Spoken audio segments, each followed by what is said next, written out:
Hey guys, what's up? So this is the first fight of the Sea Monsters, and on this one, they are up against the Korea All-Stars. And after this match, they'll have another match against the Black Ananas. So anyways guys, enjoy the video. Thanks. Expecting a very quick game coming out from the Korean All-Stars, but we are back once more into pick and ban. Hopefully this time we'll get it right. Okay, well hopefully Berry can actually ban. Maybe, maybe not. So we did see the one ban that was the Murad come out from the side of Sea Monsters last game. Whether they'll do that again remains to be seen. They do ban away the L'Oreal for the Korean All-Stars. Don't want the Sea Monsters getting their hands on that. Okay, so they go from no ban to a very important ban. I think I know how this game is going to be played. Yeah, that looks like they're going to be taking this one pretty seriously. Hopefully Sea Monsters can actually get a ban through. Don't want to have that one dropping down as well. I'm expecting the Murad to come back out. I mean, it makes sense. Or the Zil potentially being banned away. One of those high-power assassins. Violet. Or they could go for the Violet. Yeah, it's gonna get banned away. Again, one of the highest pick ban rates in the AIC so far. Yeah, 91.89% pick ban rate across the entire tournament. Thank you, Mr. Statsman. I did a lot of work. You definitely did. It's very impressive. Zuka does get banned away, so Horror isn't going to be opting to go onto that one. Potentially looking at prioritizing the slightly, not the more difficult heroes, so things like the Murad, things like, well, maybe not Murad, but the Nakaroth, things like that. That's maybe not what they I think they might go for the Murad ban still. They might do. I think they'll still roll with that. It's a solid ban. But then he'd leave the Ryoma. Very true that Ryoma would be left open. I think if you give that to someone like Penguin or Horror in those off lanes, it's going to cause an absolute nightmare for you going into this first matchup. But they're going to stick with their guns. They're going to stick with the Murad ban. Zil is open as well. You've got the opportunity to go for Ryoma, which will just get locked in. I'm imagining normally you'd expect either a Zil Malok pickup here, or even the Chaugnar being prioritized. I mean, they could pick up the Alice with it and just sort of fully round out their double comp, but the Chaugnar Malok is viable. The problem I have with picking the Alice early in the draft is that you replay your hand too soon. You reveal everything you plan to do. So you show your entire composition for the sake of one pick.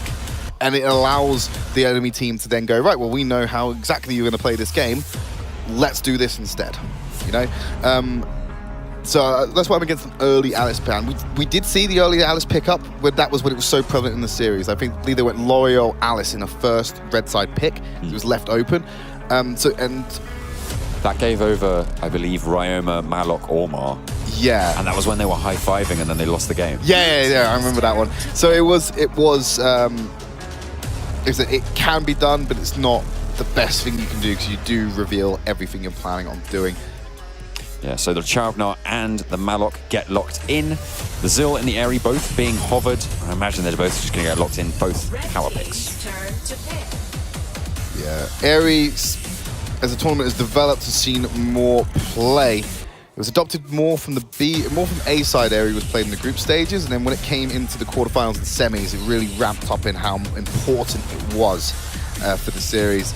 One of those scaling heroes, that stun, the mobility available with her ultimate, makes her very impactful to get in, protect herself, but also lock down her intended target, get the damage on and get out safely. And we see what Zil can do regularly here with the 3-stack passive, with the damage output he's able to get. He's basically a softer version of Murad. Did see this. Oh, okay. So we did have a couple of things hovered, but the re-hover is going to come out for Slims and Crack, or Raz, probably more likely. Okay, they're just going to pick up the Alice on this rotation. Okay, interesting. A new pick for Eruption. Yeah, you're working around the assassination here with this pick, resolving on popping your passive, because you're going to apply a stack to the enemy when you use certain abilities, and the whole core of the damage coming out from Eruption's pick is that popping that stack that's on the enemy. Yeah. So the Alice is locked in, so Chaugnar Alice is going to be ran. I like that they were a little bit more patient with it. I think they're confident running into it now. But there's going to be a lot of attention on Doji on this Alice. You're going to have Ryoma, you're going to have Zil, you're going to have Aerie diving onto Alice and removing her from the fight before it even begins. So Doji needs to be very careful with positioning this game. Something that's missing from the Korean All-Stars roster is obviously that massive frontline tank. Might be trying to go over to that Ormar to pick it up. The Slims and the Ormar obviously being hovered, but the Raz get swapped, and they are going to lock that. But Ormar warriors can be very knife edge in the sense that they can either go on more on the damage side or go on more on the resistance side. Ormar is one of these ones that fits more into the resistance side of the warrior market. So while it's not the dedicated full tank, it does going to have a lot of resistance in there. But I think the biggest strength about the Korean All-Stars roster is that they've got mobility. Yeah, they are just going to be looking to get on in and assassinate that Alice, as you said, early into the fight, which is just going to limit the effectiveness of the rest of their players, and losing a member is not what you want to do early on. Double support on the side of Sea Monsters. Yeah, so, well, Chaugnar support. Maybe not, but we'll see where they well, no, Hexo and Jamie are both on supports. Oh, what? Oh, of course. Yeah, sorry. I thought you were talking about the Chaugnar, but I didn't see the final lock-in.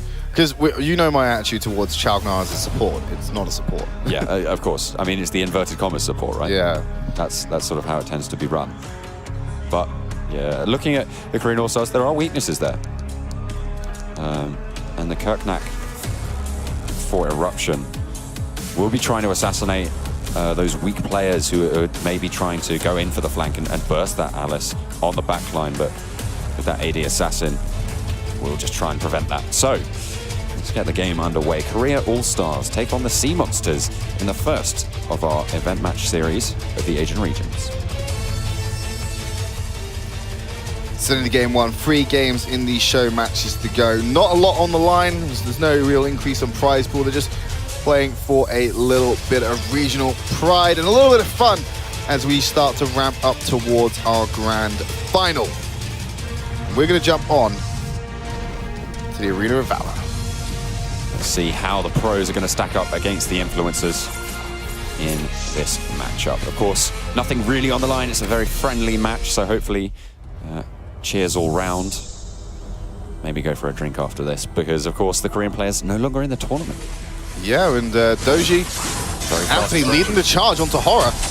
Very, very fast aggression, and the All-Stars just going to back off. Actually, the positioning given over to the Sea Monsters. No early invades coming out either. They are actually... is that the strat? Is that the strat? A-round. All mid?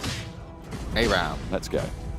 But yeah, they're just going to get harassed from the side. Roro trying to find some pickups. Sun actually waiting in the wings, trying to find the Sage Golem over the wall. Will get spotted out, jumps onto Eruption, then just jumps over, steals it. So already Sun is shining bright.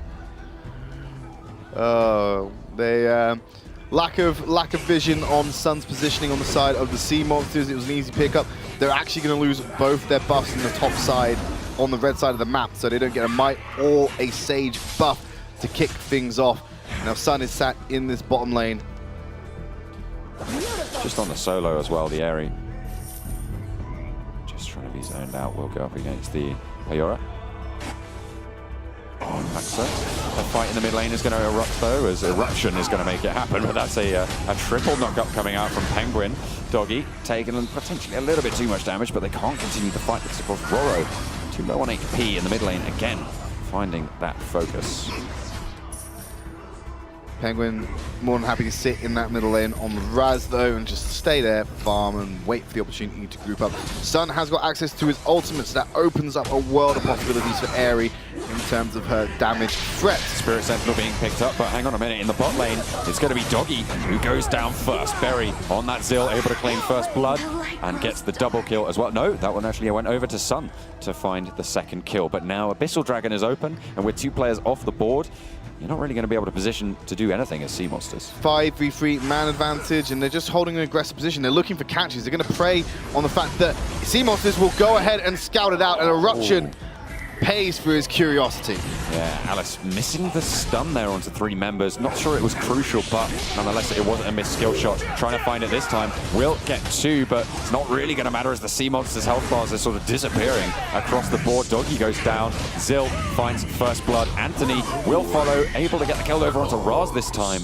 Jamie and Haxa don't really have too much to go for. Berry just jumps under the turret to find a triple kill against the Alice already. 3 minutes in, and 1 kill every 30 seconds is our kill rate. Kind of going how we expected. Yeah. Yeah, to just explain a little bit about what Korea All-Star did there. They had the man advantage. The Abyssal Dragon would have been an easy take for them, but they decided they want a little bit more. And Sea Monster would have to make the assumption Abyssal would go down. They want to get some vision on it and see if they could potentially stall it out and wait for the respawns. But the aggressive positioning that the All-Stars took was designed to catch them out when this curiosity would get the better of them. Oh, are they going to catch out Horror, though, as Eruption's able to jump on? Obviously, that passive doing a lot of work there as the abilities hit left and right. Anthony able to just burst out the final bit of damage as the Korean All-Stars try and rotate in as best they can, but it's a little bit too late. However, that bot lane counter turret will fall. They're leaving Sun in the bot lane with the split push. Too many members on the top side of the map. No one's traversing down there. Eri can just keep pushing this in. Sea Monsters go for the engage with the Malok knockup onto 1, trying to zone them out. Anthony as well waiting in, and actually Roro's taken down very low. Berry on the back line isn't going to be able to burst them out just yet. Oh, has to dash away over the wall, able to get away. That mobility coming in very useful. Penguin as well on the back will get stunned up with the uppercut onto Haxa. The stun able to save the life. Now Anthony and the rest of them trying to wade in, but Horror comes over and he is going to be able to support his team beautifully. 3 kills go over and Horror with a double. And Eri's been here the entire time. Takes that out of the tower, moves into the jungle, clears the board of all the tanks, gets herself the Sage Golem buff, and moves to keep pressure. 4 levels over the side of Malok. Over double the gold as well at 4.5 minutes. Korean All-Stars are showing just why these guys are professional players and the other guys are only just influencers. I say just influencers. Influencers is probably a better way of describing them. We've BM'd influencers enough today. I think we need to rein it in a little bit. But just a little bit. It's mainly been me doing it, but so it's fine. You're safe to get a few in if you want, John. Yes. All right, I'll cash in my my cards in a bit. Having a look at the mid lane, taking a lot of free damage that shouldn't be being conceded like that by the Sea Monsters. Can't allow those minions to do it, and even more so now that the Siege minions have spawned. Pushing on in, they're going to be spreading out their aggression, but Sea Monsters sort of roaming as a 5-man unit, trying their best to catch out anyone on those Korean All-Stars. They're afraid to take a fight where they don't have the man advantage. They're afraid to take the fight where they're missing a key player of their team, so they're very much clustered together. Oh no, Horror is an absolute horror with that spear, able to just completely burst down the Kirknack. Eruption way out of position and gets caught out for it. I mean, what do you expect? He's got 4 levels on him now. Nearly, well, just about 2k gold over him. There's no way, this is the problem. Like, Kirknack is an assassin primarily, and he's not going to be able to assassinate anyone. And with the advantages that Korean All-Stars have managed to muster during this game, they're going for a 6-minute Darkslayer. As it spawns, Darkslayer gets taken, Horror will deal the final blow. And look, they're prioritizing the 3-man Sage Golem over on the Sea Monsters. You can see that they're sort of roaming around together. Well, this is the thing, the Korean All-Stars, yeah, it's all about fear. They're like, well, if we do this, are we just going to get invaded in our jungle? Are we going to give up more kills? We can't give up any more kills, guys. Oh, 1v1, Raz and Eruption, then Eruption's health bar is going to erupt. Not going to last very long. And the stun at the max range from Airy as well over the wall. He can't find a break. Poor guy. All the muscles in the world won't save you in this arena, my friend. Malok's supposed to be your tank, and he just lost his health with 2 abilities.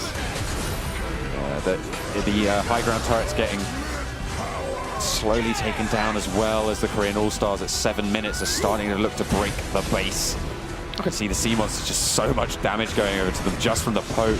The Raz already taken Anthony down to a 1/4 HP. They're going to try and go for a final last-ditch attempt, but it's not going to be enough as the All-Stars just wade on in through the fight. Berry is just going to roll on. There's the Siege minion, and at 7.5 minutes, we've already had 1 game finished. The Korean All-Stars are exactly what their name suggests. Yeah, Smash Mouth would be proud with that performance. Because when they're in the jungle, they don't stop coming and they don't stop coming. It's literally what was going through my head when one by one the sea monsters were just running into that jungle after each other to die. Sushi on the menu tonight, eh? Yeah. The sea monsters would make a fine sashimi. Certainly would. But that's the first of our influencer matches from the Asian regions. I think it's the Korean All-Stars. It's winner stays on for now. They will be taking on the Black Ananas after this.